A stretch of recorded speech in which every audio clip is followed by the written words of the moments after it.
Scottés. Purchase your beats today.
L'association Copena a pour but de valoriser le patrimoine historique, culturel, naturel de la Guyane, et à travers le patrimoine historique de la Guyane, on est amené à aborder l'histoire de l'Amérique, l'histoire de l'Afrique.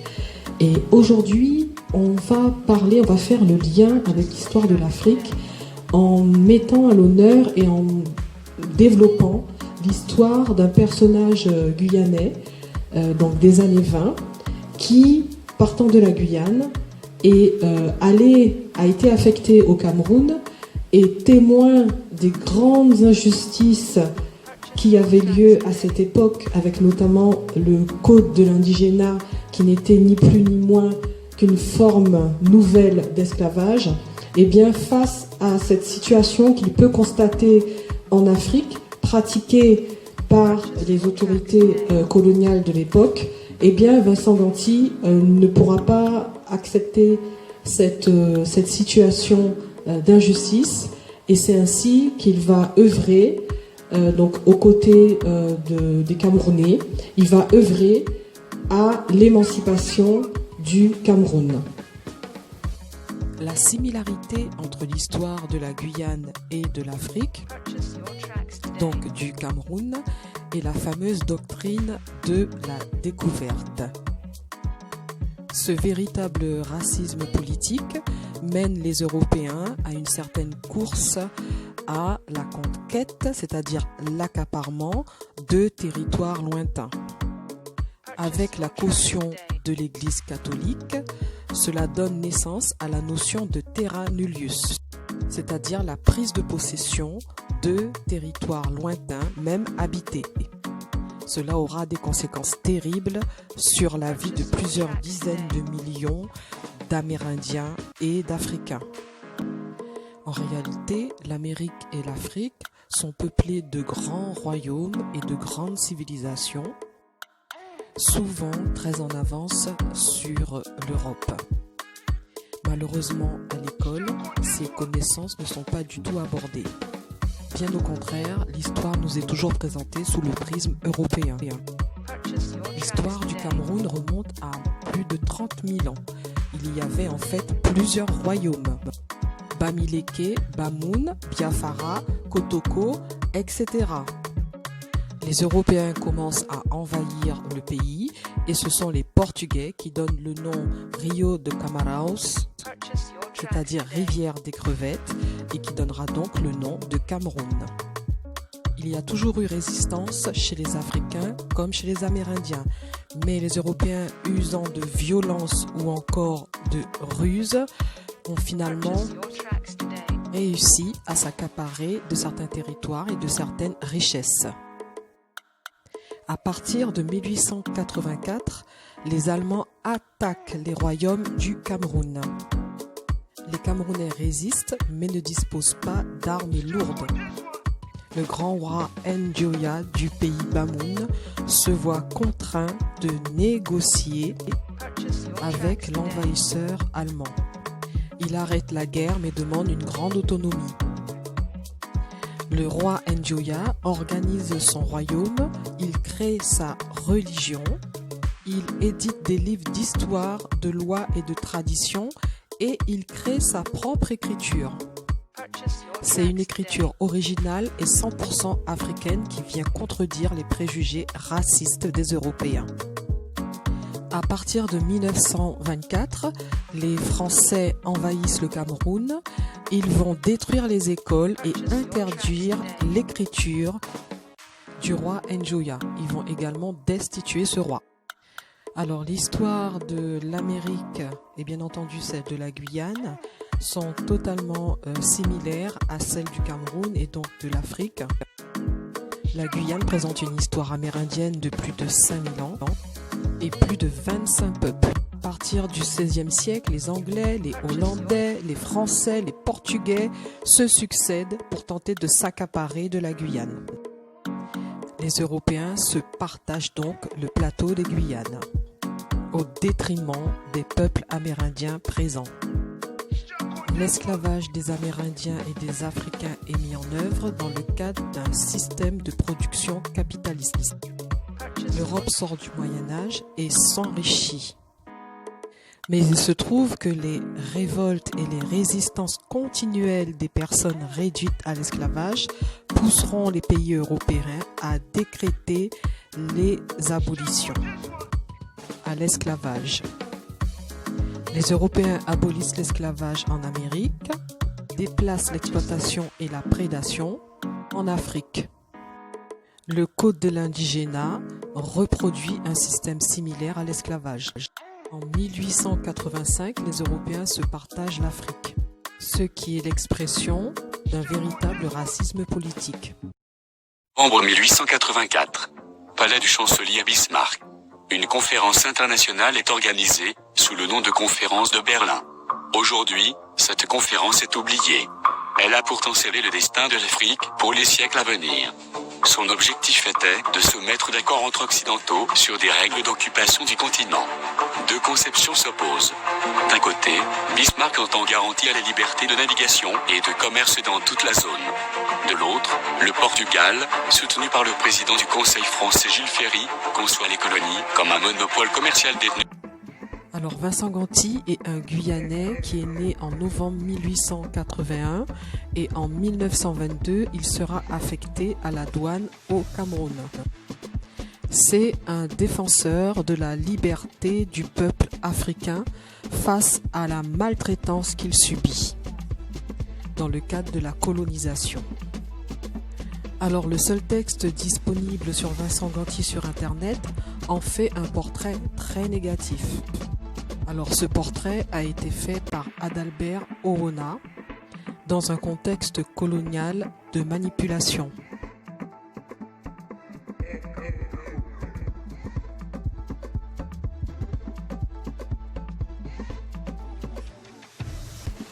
Si je le dis d'abord parce que moi j'ai eu la chance, d'Albert Orona était un de mes enseignants. J'ai eu la chance en travaillant sur l'Union des étudiants du Cameroun et en fouillant les archives, j'ai constaté qu'en principe, Adalbert Orona jouait un double jeu. Il était au service du pouvoir colonial en laissant penser qu'il avait ses camarades. D'ailleurs, s'il y a une scission au sein de l'Union nationale des étudiants du Cameroun, il en a été l'auteur.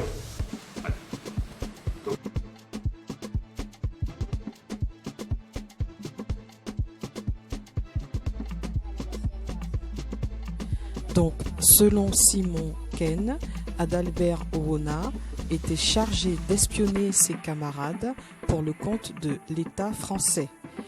Il a même été chargé de diviser le groupe. Ses études supérieures, il a été consacré, il a été récompensé avec un poste de directeur de l'école nationale, de l'école normale supérieure au Cameroun et membre influent du parti unique de Amadou Ahidjo. Vincent Ganty est un enfant illégitime. Cette situation à l'époque est très difficile et cela va forger son caractère de rebelle. Il est de la troisième génération après l'abolition de l'esclavage. Il naît d'une mère nantie et d'un père, à l'époque on a parlé d'un père inconnu, dont il a deux frères et une sœur, et très tôt, à 14 ans, il perd sa mère.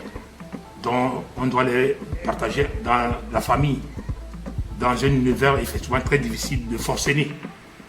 Et Vincent ne se laissera pas dominer, il va se lancer, n'est-ce pas, corps et âme à lutter contre la vie. C'est ainsi qu'il va prendre un voilier et de par là il se fera recruter dans l'armée, n'est-ce pas, en mentant sur son âge. C'est après 5 années dans l'armée qu'on découvre que Vincent vient d'avoir 18 ans et qu'il est guyanais. Il revient donc en Guyane pour régulariser sa situation. Et on régularise sa situation à la mairie de Cayenne. Et on demande donc qu'il recommence le service militaire et il rejette cette offre. Pourquoi? Je suppose que parce qu'il n'acceptait pas le projet colonial qu'il a eu l'occasion de voir à travers ses périples à travers le monde.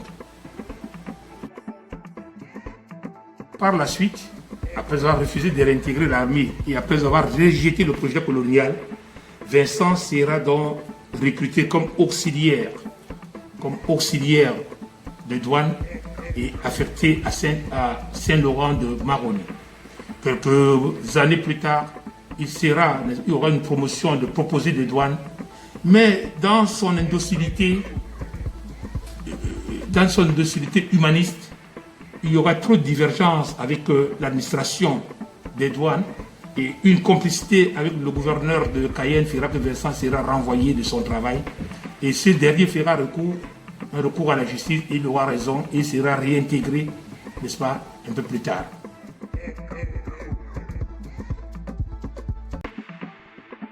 En tant que douanier, Vincent Ganty a dû voir de nombreux pillages. La France utilisait la force militaire pour soumettre les peuples. Face à tant d'injustices, Vincent Ganty a développé un caractère d'insoumis.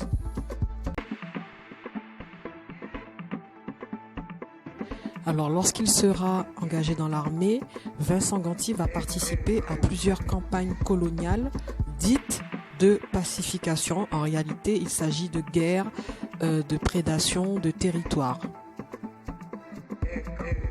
Donc, il a dû assister à la violence avec laquelle la France, à l'époque, s'accaparait de ses territoires. C'est la guerre qui éclate. À la fin de la guerre, bien Vincent réintègre son administration et il est affecté au Cameroun. Mais en tant que Cameroun, se souvient en passant qu'il s'était marié avec une Française. Il s'était marié avec une Française et ils ont donné 2 ou 3 enfants. Vincent doit affecter, il va seul au Cameroun. Arrivé au Cameroun, en 1922, 1923, voyez-vous, la situation du Cameroun était encore assez primaire. Le développement n'y était pas. C'était un pays très, très sous-développé. Donc un fonctionnaire français expatrié était quand même un grand cadre. Et Vincent, pendant qu'il arrive au Cameroun, il trouve l'indigénat, les travaux forcés, une espèce de brimade, une espèce d'incohérence de vie, une espèce de... Et il refuse, n'est-ce pas, de faire corps avec ses patrons. Il va donc à la rescousse des chefs douala, n'est-ce pas, pour défendre et pour mettre terme, n'est-ce pas, à ces brimades, à cet indigénat, à cette déshumanisation de l'être humain, en écrivant avec eux des plaintes à la Société des Nations et plus tard aux Nations Unies. Pour donc, au regard de cela, Vincent va devenir un adversaire de tout l'hémicycle colonial. Et il sera accusé, n'est-ce pas, de communiste, licencié. Mais même ces licenciements ne vont pas, n'est-ce pas, freiner l'élan humaniste de Vincent. Vincent va continuer à lutter auprès des chefs douala. Il va rester s'installer dans un village, créer des plantations et vouloir même créer une église. Toujours, il avait un penchant pour la voyance. Il faut quand même, en passant, dire qu'il a fait l'école universelle de magnétisme de Paris, de la magie de Paris. Il va donc continuer. Et voyant donc que malgré le licenciement, Vincent ne s'est pas émoussé dans cet élan de lutte, eh bien, un décret sera pris pour rapatrier Vincent en France. C'est ainsi que Vincent sera rapatrié en France. Mais en venant en France, il va prendre toutes les doléances et toutes les pétitions des chefs douala qui va les ramener en France. Arrivé en France, les chefs douala donc 26 chefs douala vont signer une pétition faisant de Vincent, n'est-ce pas, le porte-parole de l'action menée au Cameroun. Vincent va donc créer une association qu'on appelle le Comité philanthropique pour la défense des Camerounais et amis du Cameroun. Et à travers cette association où lui-même devient le délégué, il va commencer à rédiger des mémorandums, les plaintes pour dénoncer, n'est-ce pas, les frustrations, pour démontrer l'indigénat, pour demander le travail forcé aux Nations Unies.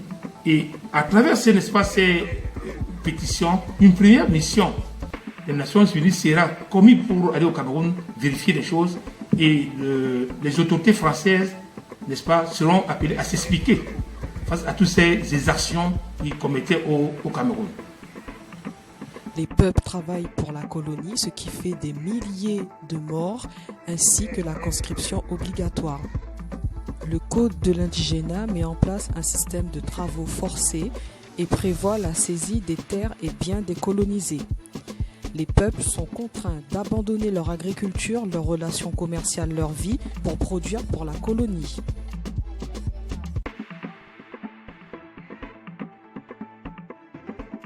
Les peuples doivent payer un impôt de capitation aux colons français. Le 28 juin 1881, la France met en place le Code de l'indigénat qui sera étendu à toutes les colonies en 1887. Le travail forcé est gratuit et hypocritement nommé prestation. Panafricaniste de la première heure, il ne supporte pas les injustices faites aux Africains. Il adhère aux thèses de Marcus Garvey et distribue des tracts panafricanistes au Cameroun. Une mission de contrôle des Nations Unies va au Cameroun et les autorités françaises reçoivent une lettre pour s'expliquer, n'est-ce pas, face à ces actions qu'ils commettaient au Cameroun. Il sera donc désormais, n'est-ce pas, traité pour les Français comme par tous les noms d'oiseaux. Et en 1900, il faut quand même dire que son séjour en France serait très difficile. Parce qu'à chaque moment, il trouvera un travail, à peine 3 mois, il sera licencié. Donc, il mènera une vie très précaire, mais cette précarité ne va pas, n'est-ce pas, casser l'humanisme et l'abnégation pour un monde plus juste que Vincent, de la lutte que Vincent mène. Et en 1945, avec la Constituante, il fallait donc que les pays africains élisent les représentants. Et pour le cas du Cameroun, il y avait 2 collèges, le collège des Blancs et le collège des Noirs. Vincent sera donc désigné par les Camerounais comme leur représentant. Il devait donc être le candidat du collège des Noirs. Et 20 000 francs seront donnés comme caution. Malheureusement, Vincent va préparer cette campagne. Il va faire les tracts, les affiches. Il va faire vraiment un programme de campagne cohérent avec le soutien des chefs Douala. Mais le pouvoir colonial, voyant donc, n'est-ce pas, cette avancée et cette avancée de Vincent, eh bien, ils seront épris de peur. Et ils vont rejeter la candidature de Vincent et confisquer les 20 000 francs que les Guyanais doivent revendiquer aujourd'hui qu'on leur rembourse, n'est-ce pas?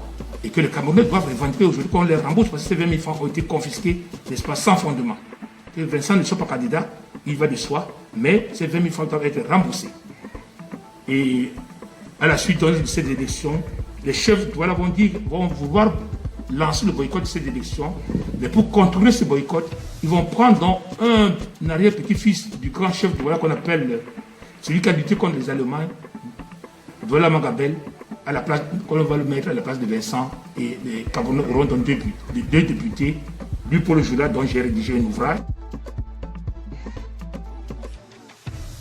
On avait des députés, à savoir lui pour le jour-là, et Alexandre Douala Magabel.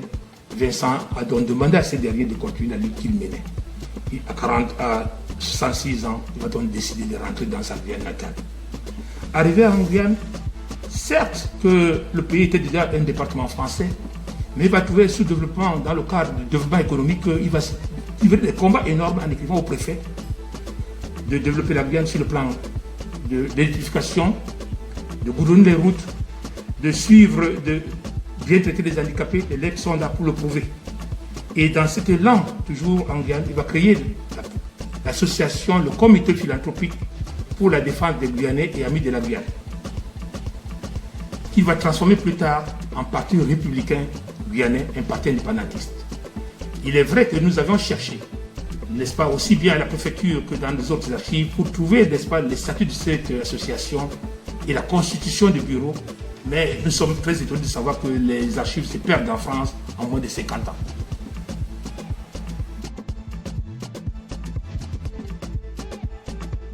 Il sera très peu suivi en cette période de la Guyane. Vincent sera très peu suivi dans sa lutte qu'il va vouloir inaugurer en Guyane et il mourra en 1957 et enterré dans la Guyane natale.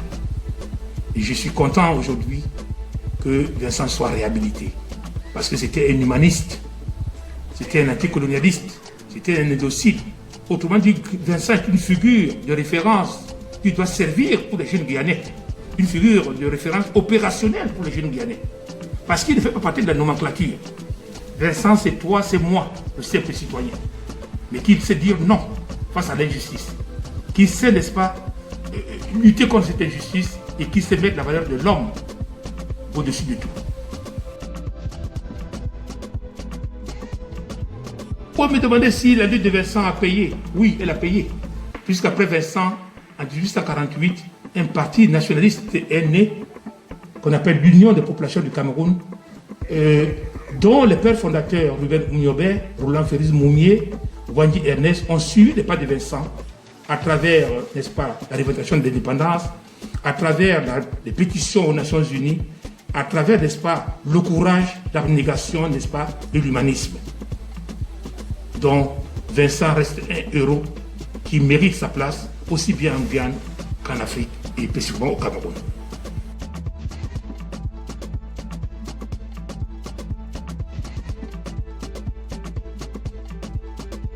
Donc aujourd'hui, on a abordé l'histoire d'un pays d'Afrique, le Cameroun, à travers le lien avec la Guyane et l'histoire de ce Guyanais qui a été là-bas au Cameroun, qui s'est installé là-bas et qui n'a pas accepté de voir autant d'injustice. Donc c'est intéressant de voir l'action qu'il a pu mener là-bas et c'est intéressant de voir qu'en fait les pays d'Afrique ont d'énormes difficultés pour pouvoir véritablement accéder à la pleine souveraineté. Et on voit que par-delà les informations officielles, on se rend compte qu'il y a des enjeux géostratégiques souvent liés aux ressources et ces enjeux géostratégiques mènent aux situations les plus difficiles, les plus dramatiques. Donc en fait, on rend aussi hommage à toute cette jeunesse qui a lutté,